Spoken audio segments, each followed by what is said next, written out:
కిషోర్ గారు సంక్షిప్తంగా దీని మీద ఏమన్నా స్పందించండి, లేదంటే రాష్ట్రపతి versus supreme court chief justice of India మీద సంక్షిప్తంగా మాట్లాడి మిగతా వాళ్ళు కూడా సంక్షిప్తంగా మాట్లాడతారు. ఏం లేదండి, ఇంతకుముందు దాంట్లో ఒక 2 పాయింట్లు చెప్తాను. చెప్పండి. ఇంత విన్నాము, కాంగ్రెస్ని విన్నాను, బీఆర్ఎస్ని విన్నాను. కాంగ్రెస్ వారు ఏమంటారంటే సిబిఐకి నిజాయితీ పరీక్ష పెట్టడానికి మేము ఇచ్చామంటారు. 1,00,000 కోట్లు కక్కిస్తాము డబ్బులు అని చెప్పినది. రాష్ట్రానికి ఇంత నష్టం జరిగింది ఈరోజు అప్పులపాలైన విషయాన్ని ఎవరికో శీల పరీక్ష పెట్టడానికి వారికి ఇస్తున్నాము అని చెప్పడం కాదు. అంతకైతే 11 సంవత్సరాల నుంచి పెండింగ్లో ఉంది ఆ నోట్ ఫర్ ఓట్ కేసు ఏదైతే ఉందో, ఏది రేవంత్ రెడ్డి గారి మీద. ఇంకా శ్లాఘిస్తారు జనాలు, తన మీద కేసే తీసుకెళ్లి ఇంకొక ఇండిపెండెంట్ సంస్థ చేతిలో పెట్టాడు అని చెప్పి. ఆ కేసు పెట్టి ఉంటే నిజంగానే నమ్మేవారు మీరు చెప్పే ఆర్గ్యుమెంట్. కానీ ఈరోజు 20 నెలల తర్వాత మళ్ళీ సడన్ గా మధ్యలో నమ్మకం లేదని చెప్పి ఈ రోజు ఇవ్వడం అనేది ఏదైతే ఉందో అది ఎన్నో అనుమానాలకు దారి తీసుకోండి. ఇంకొకటి బీఆర్ఎస్ వారు ఏమంటారు, కిషోర్ గారు మీరు ఏమనుకోకపోతే ఒక మాట చెప్పాల్సి ఉంటుంది. ఆ రోజుల్లో ఓటుకు నోటు కేసులో రాజీ చేసిందే మీ పార్టీ వాళ్ళు కదా, మీ పార్టీ ప్రముఖులు కదా. సరే అవన్నీ అనంటే మీరు ఈ అజంప్షన్స్ రూమర్స్ ఏమైనా ఉండొచ్చు, ఎవరైనా రాజకీయ ప్రత్యర్థులు ఏదైనా అనొచ్చు. కానీ నేను చెప్పే విషయం ఏంటంటే మరి బీఆర్ఎస్ వారు ఈరోజు సిబిఐ ఎందుకు వద్దంటున్నారు మీకు అర్థమై ఉండాలి. అంతకుముందు వారి చేతిలో ఏసీబీ కేసు ఉంటే రేవంత్ రెడ్డి గారి మీద హ్యాపీగా ఏమీ జరగకుండా 10 సంవత్సరాలు వారు ముఖ్యమంత్రి ఎలా కాగలిగారో అదే విధంగా ఇప్పుడు కూడా అదే ఏసీబీ చేతిలో రేవంత్ రెడ్డి గారి చేతిలోనే ఉంచి నడిపిస్తే, వారైతే కేసులు పెట్టొద్దు, దీన్ని అసలు ఇన్వెస్టిగేషన్ చేయొద్దు అని ఎవరు ఏ విషయంలో అనలేరు కదా.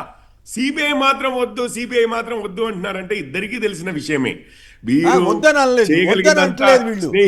కాదు కిషోర్ గారు, ఇప్పుడు మన రాకేష్ గారు ఎక్కడ వద్దని అన్న మాట వాళ్ళ. కాకపోతే రాహుల్ గాంధీ గారు రేవంత్ రెడ్డి గారు 2 రోజుల ముందు కూడా సిబిఐని తిట్టాడు కదా, ఇప్పుడు ఎట్లా సిబిఐ ముద్దయిందని వీళ్ళు అడుగుతున్నారు. అంతే, నేను అదే అంటున్నానండి. వీళ్ళిద్దరు అనే విధానము ఒకరికొకరిని చూసుకున్నది. రేవంత్ రెడ్డి గారిని వారు ఎంత కేర్ఫుల్ గా చూసుకున్నారు గత 10 సంవత్సరాలు మనకు తెలిసిన విషయమే. ఇప్పుడు వీరిని ఎంత కేర్ఫుల్ గా చూసుకుంటారు అనేది కూడా మనకి విజిలెన్స్ కమిషన్ రిపోర్టు 17 మంది మీద 17 సీనియర్ ఇంజనీర్ల మీద విజిలెన్స్ కమిషన్ రిపోర్టు క్రిమినల్ చర్యలు తీసుకోమని చెప్పి రిపోర్ట్ ఇచ్చి నెలలు అవుతోంది. ఒక్క ఇంజనీర్ 12 ఏళ్ల నుంచి నేషనల్ రైల్వే కేసు మీ దగ్గరనే ఉన్నది. మీ దగ్గర ఉన్నది. వాళ్ళ సంగతి మీకు అర్థమవుతుంది కదా. కిషోర్ గారు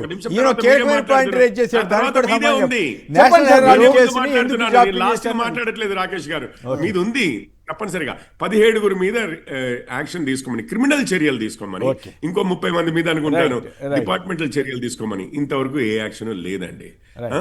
అక్కడ ఆఫీసర్లను ఎవరినైనా వెళ్తున్నాయి,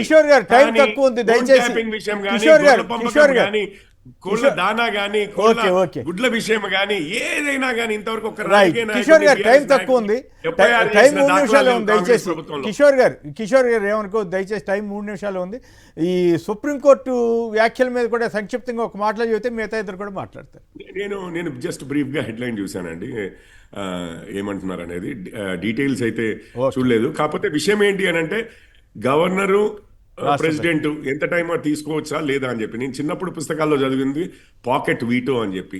మనందరినీ దేశాన్ని కాపాడారు ఎవరు, జ్ఞాని జైల్ సింగ్ గారు. ఒకటి టెలికాం యాక్ట్ అని చెప్పి మీకు నేను లెటర్ రాసినా, మీరు నాకు లెటర్ రాసినా, ఎవరు లెటర్ రాసినా అది పోస్ట్ ఆఫీసే మధ్యలో చింపి చదవచ్చు అని చెప్పి రాజీవ్ గాంధీ గారు ఒక చట్టం తీసుకొస్తే జ్ఞాని జైల్ సింగ్ గారు ఆ చట్టాన్ని పాకెట్ వీటో అంటారు. అట్లాగే జేబులో పెట్టుకుని ఇటు కాదని లేదు అవునదని లేదు ఆ ప్రమాదాన్ని నుంచి తప్పించారు. సో రాజ్యాంగ వ్యవస్థలో చేస్తున్న వ్యవస్థలో ఎన్నో విధాలుగా ఎన్నో ప్రాసెస్లు మీకు నెగిటివ్ గా అనిపించవచ్చు, పాజిటివ్ గా అనిపించవచ్చు, కానీ ఆ మొత్తం సిస్టమ్ ని కలిపి చూడవలసిన అవసరం ఉంది. అంబేద్కర్ గారు రాజ్యాంగ రచించిన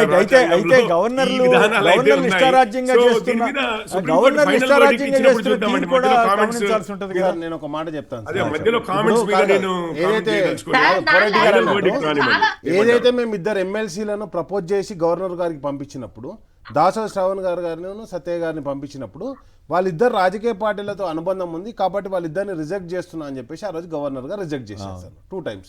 దానికి సుప్రీంకోర్టు పోవడం జరిగింది. సుప్రీంకోర్టు ఏం చెప్పింది, మళ్ళీ తీర్పునిచ్చి మళ్ళీ పునఃసమీక్షించాలని, అప్పటిది ఇంప్లిమెంట్ చేయాలని చెప్పింది. మరి ఈ రోజు కూడా వీళ్ళిద్దరిని ఏదైతే పంపించారో, ఒక రాజకీయ కోదండరాం గారు ఒక రాజకీయ పార్టీ అధిపతి, ఆయన సొంతంగా పార్టీ పెట్టుకున్నారు. హజారుద్దీన్ గారు కాంగ్రెస్ పార్టీ నుంచి వెళ్ళి ఆల్రెడీ ఎంపీగా చేశారు, నో ప్రజెంట్ ఎమ్మెల్యే కూడా కంటెస్ట్ చేశారు. ఎంపీ చేశారు సార్, ఎంపీ చేశారు, ఎమ్మెల్యే కంటెస్ట్ చేశారు. వాళ్ళిద్దరు రాజకీయ పార్టీలతో అనుబంధం ఉన్న వాళ్ళను ఈ రోజు గవర్నర్ మళ్ళీ మంత్రిమండలి సిఫార్సు చేసి పంపించింది.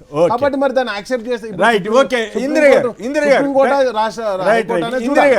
గారు సంక్షిప్తంగా మీరు కూడా మాట్లాడండి. కానీ ఇప్పుడు మా సోదరులు చాలా పెద్ద ఆరోపణలు చేస్తున్నారు. రాజశేఖర రెడ్డి గారి గురించి తీసుకున్నటువంటి లైన్ లో 100% రాజశేఖర రెడ్డి గారు ఈ తరానికి ఒక్కరే అన్నది 100% 100% వాస్తవం.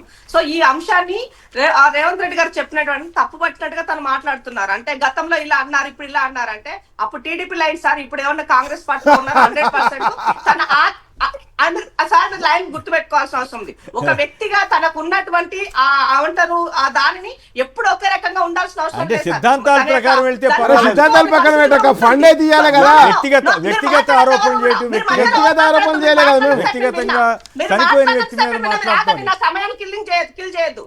సో ఇక్కడ చాలా జరిగినటువంటి సందర్భాల్లో ఇందాక లేని వ్యక్తి పేరు తీసుకొని సోనియా గాంధీ కూడా రాక్షసి అన్నాడు కదా సార్, ఆయన సీఎం చేయలేదా? మీరు భలే చెప్తారు సార్, మీరు అన్నిటికీ రాక్షసి, దయ్యము, బలిదేవత అన్నా కానీ ఈరోజు ముఖ్యమంత్రి సార్ కాంగ్రెస్ పార్టీకి. మనం ఏమంటాం సార్ దానికి? టీడీపీలో ఉన్నారని టీడీపీలో ఉన్నారా? సమాజ స్పృహ ఉన్నటువంటి వాళ్ళం లైన్ లో ఉన్నాము, ఎందుకలా స్టేట్మెంట్ చేస్తారు? సో ఇక్కడ సార్ ఒకటే చెప్పదలుచుకున్నాను, గవర్నర్ సంబంధించిన రాష్ట్రపతికి సంబంధించినటువంటి అంశాలు మనం గమనించినట్లయితే ఇవాళ ఈ వ్యవస్థలు ఎవరి పరిధిలో ఎట్లా పనిచేస్తున్నాయి సమాజానికి తెలుసు. కాబట్టి ఈ వ్యవస్థలు తనకు ఏమంటారు రాష్ట్రాల్లో ఉన్నటువంటి బీజేపీయేతర రాష్ట్రాల్లో ఉన్న బిల్లులు జరిగితే వాటిని అట్లాగే పెండింగ్ లో పెట్టాలి, ఆ అంశాల పట్ల నిర్ణయాలు చేయొద్దు. దానికి ఎగ్జాంపుల్ తెలంగాణ రాష్ట్రంలో ఉన్న బీసీ బిల్ అయి ఉండొచ్చు, తెలంగాణ రాష్ట్రంలో జరిగేటువంటి ఇతరత్ర అంశాల పట్ల చాలా ఎగ్జాంపుల్ ఉన్నాయి, తమిళనాడులో ఎగ్జాంపుల్ ఉన్నాయి, కోర్టులకు వెళ్ళినటువంటి దాఖలాలు ఉన్నాయి.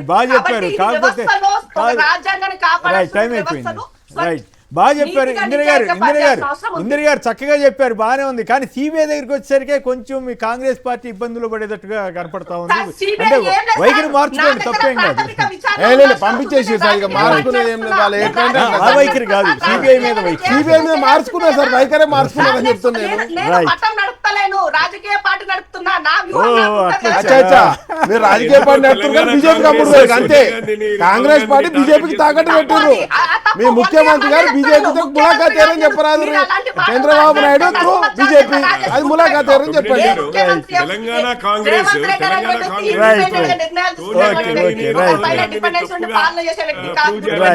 అనిపిస్తుంది. రైట్.